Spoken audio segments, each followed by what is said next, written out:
So we do have a Why Don't They Just? Ooh, did somebody say why don't they just? Because we have a song for that.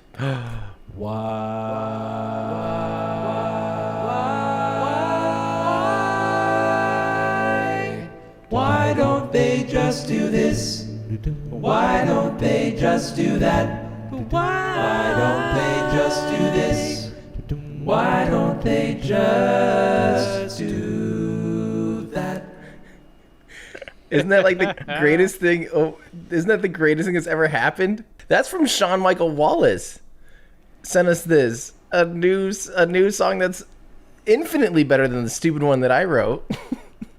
I didn't think we could approve on that one, but apparently you can. It is possible to improve on perfection, I guess. Who knew? But we met Sean at Fully Charged Live, and Sean, thanks for sending this our way. That was awesome. That's incredible. That is incredible. So That was really cool. yeah. So what is our Why Don't They Just this week? What I really don't understand is how he sang so many notes at the same time. That's He's Some using of his us are armpits. more that's some talented Tuvan than throat others. singing stuff right there. Yeah, he's using his armpits to harmonize. I don't know. Yeah. Well, yes, we do have one. Let me share my screen. It takes me forever because I'm slow and old. Okay. So, M.O. Crockett's, or M.O.C. Rockets, said, why don't they just have Tesla produce electric mowers and other powered landscaping tools like leaf blowers? I've read, and Tim, you've talked about this, that they pollute in total more than cars, and if Tesla is concerned for the planet, it makes sense.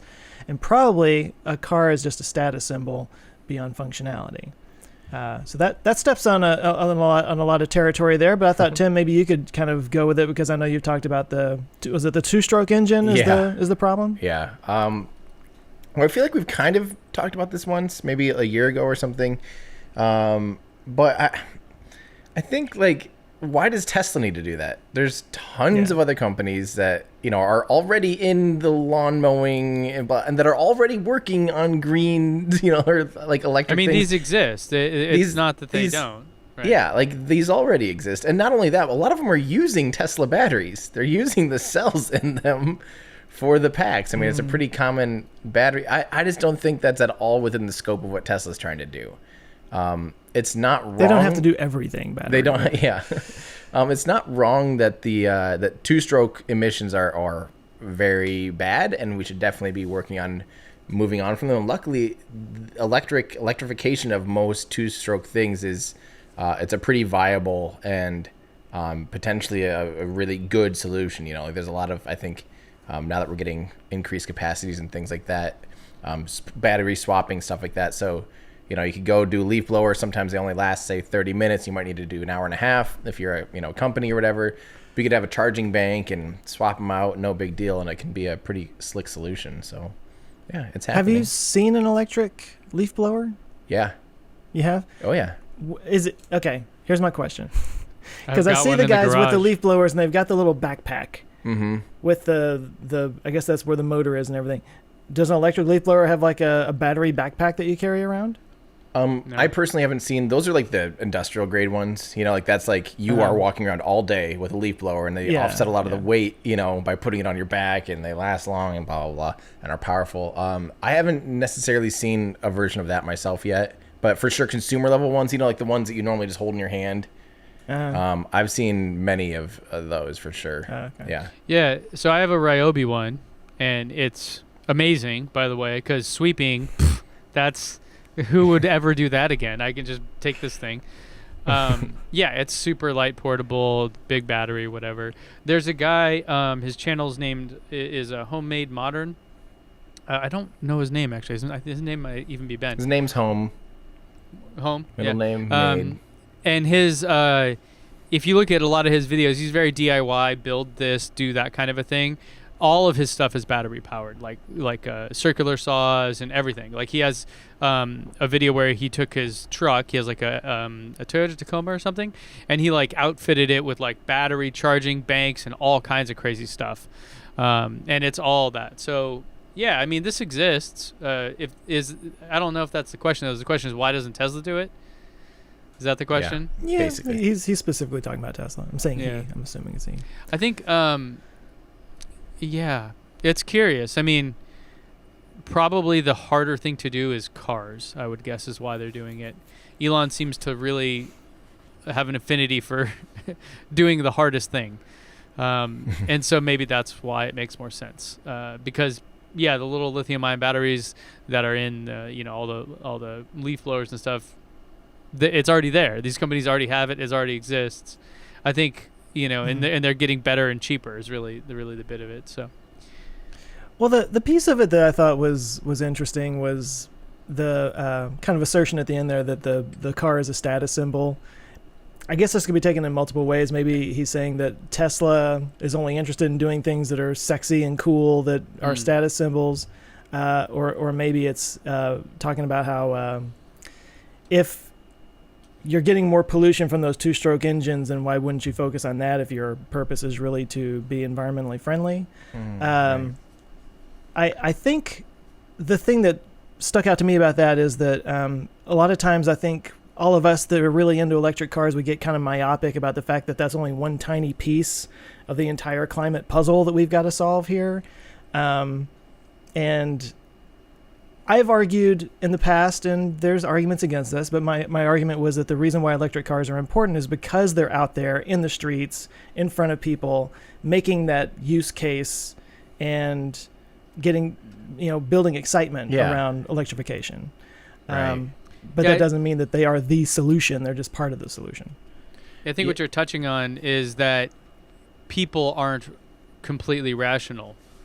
And right. So like the argument of it being a status symbol is a totally valid one. There's nothing wrong with building it because it's a status symbol, because that is something people desire. So if the argument is why aren't people machines, that's like a completely different discussion, right? But like, if you're a more attractive male or female in general, why is life generally easier for you? Well, because we're human, and that's what we are, right? Like in our evolution, we've been programmed to like sweet things when we eat them and things like that. So it's he's tall, he must be really smart. Right. Yeah, there's all these implicit biases that just come from the nature side of being an animal, and I think it's not something you could ever, like, if you're smart about product development and product design, it's not something that you ignore, because clearly companies that care about design and aesthetics, like Tesla, like Apple, do well, and I don't think there's any nefarious kind of intent at all. I think it's just being smart, really. Why make something sexy? Because people like sexy things. And if you want to have a company that succeeds, you have to make things people like. It's the Halo car effect, It's why, getting something out there that people dream about, that people get excited about. People don't get excited about a leaf blower, I'm afraid to say. Like, no one's like, no 14-year-old kid out there is going, oh my gosh, I'm going to work really hard and go to college and really work my butt off and maybe I'm going to become a software engineer, and I'm going to work at Tesla so I can buy a leaf blower. That's cheerleader's going to be really into me if I have that leaf blower. Yes, that's just not the reality. The reality is, like, people want the sexy thing like you're talking about, and seeing that driven around and outperforming and out technologying and driving themselves-ing puts a brand of sexiness on electrification. So I think the overall greater good is electric cars being cool, desirable, therefore electric things are cool and desirable, therefore solar panels are cool and desirable, therefore wind power is cool and desirable. It's just kind of the whole... Yeah. This is why pure economics doesn't ever work. Like the pure view of economics, one of the key fundamental principles is that humans and markets and everything act rationally. And that's why all those economic theories fail. And this is where the invention or creation of what they call behavioral economics comes from. Because you have to take into account the human factor of it, right? And so, so why don't they? Yeah, because it'd be a dumb move, I guess. Have you ever listened to the podcast You Are Not So Smart? Mm-mm.